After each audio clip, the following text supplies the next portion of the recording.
You know, it's kind of standard.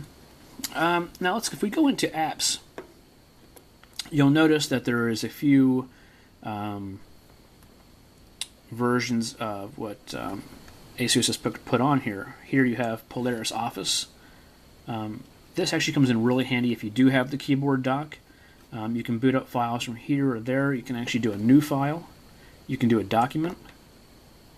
And it becomes a word processor. So you can actually start typing right on here.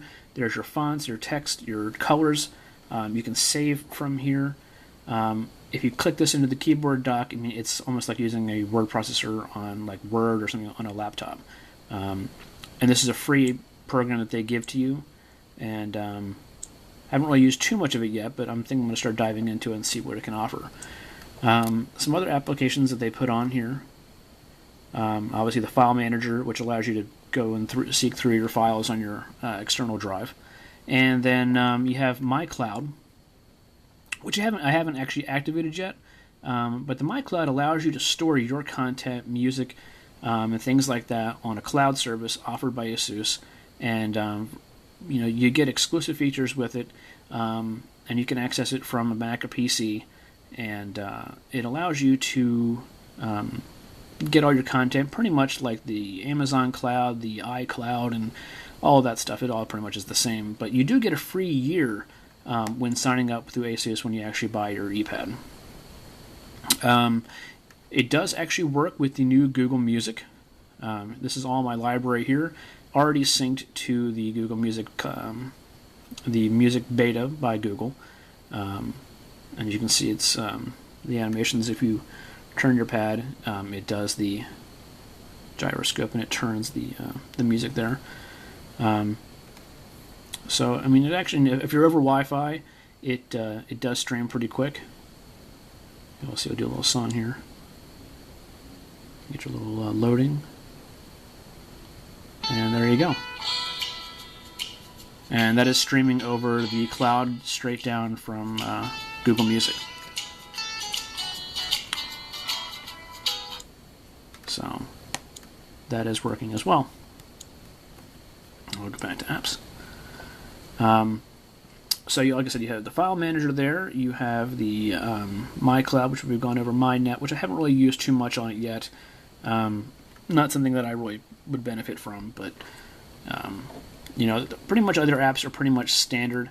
You do have the downloads. You see your most recent downloads, and I will say that the Amazon App Store, once you get the APK for it, will load on here, which is kind of nice. So you can actually get all the apps that you've already downloaded on your phone work on this, and you can see now it does 3 columns on here, and allows you to kind of go through.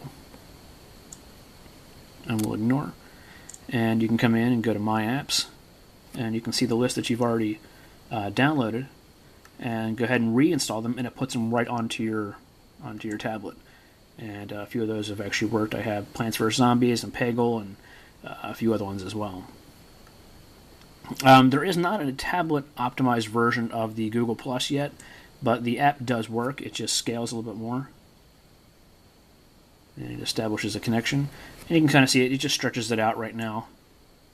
And so it does work. You can go to your profile and see some things that you've uploaded. And so that works as well. So the overall, I mean, you do have more widgets as well. I didn't go through those, but if you tap over here into widgets, it gives you a list of them. You have like your magazine styles, you have different dates, you have books, different widgets for emails for both email services. You have one for the Google Plus. So definitely a lot of those to go through.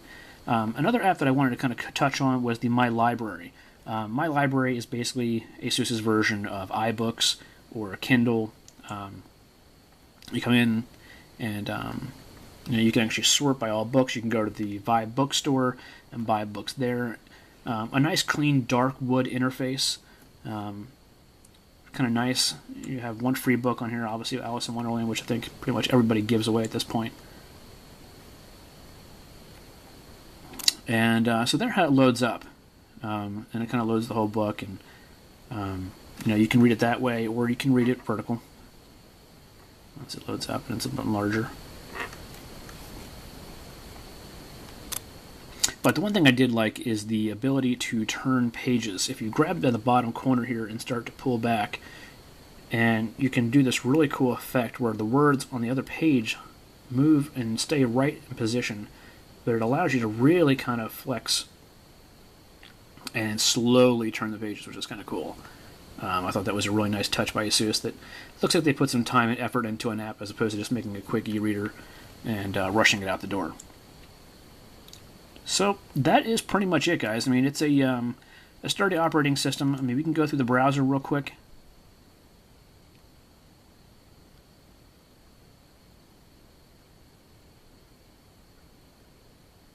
And it comes up. And we go to techhog.com. And I'm scrolling down because the page isn't finished loading yet. But what you'll notice is it loads quick. All the artwork, all the text is there. May not have the footer yet because it's not finished. But the nice thing is you can kind of start flipping through. Unlike the iPad, you don't get that little white and gray checkered screen of it still having to load. It pretty much loads everything as quickly as possible. And that's in part to the NVIDIA Tegra 2. That 1 gigahertz really comes in handy. And like I said, you can see it. I mean, it's just... My finger actually touches it. I mean, it zooms in pretty quick. We can go to...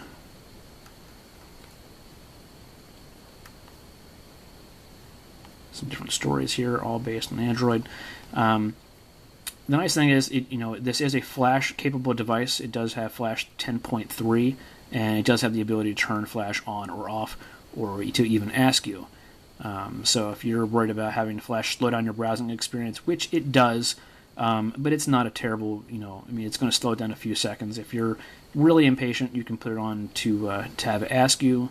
And if you see a Flash content, it'll put a little box with an arrow pointing down for me to download it. And you can just tap on it, and then it'll start to download the Flash. I personally just decided to leave it off. And, so that's if you want to do that. So other than that, guys, I mean, it's I give the device pretty much an A+. I mean, they did a great job, all for $399. And even if you had an extra $150 for the keyboard dock and the external drive here to put, or external slot to put in more memory, you can't beat it. I mean, it's a sturdy device. It weighs just under 1.5 pounds, which is actually lighter than the original iPad. So, I mean, it's a great display, quick processor.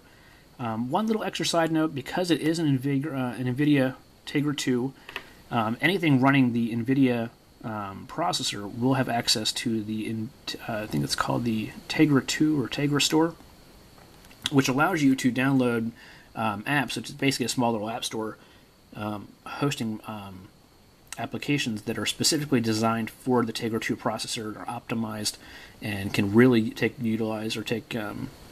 effect of all the power that the Tegra 2 has. So the graphics, the gameplay, and stuff like that will really be optimized completely for that.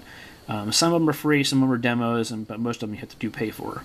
But it is a nice little extra app store. If you want to check that out, it is available on the Android market.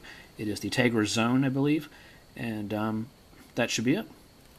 I hope you guys enjoyed, and I hope you guys check out the Asus EeePad Transformer, the Android 3.1 Honeycomb tablet.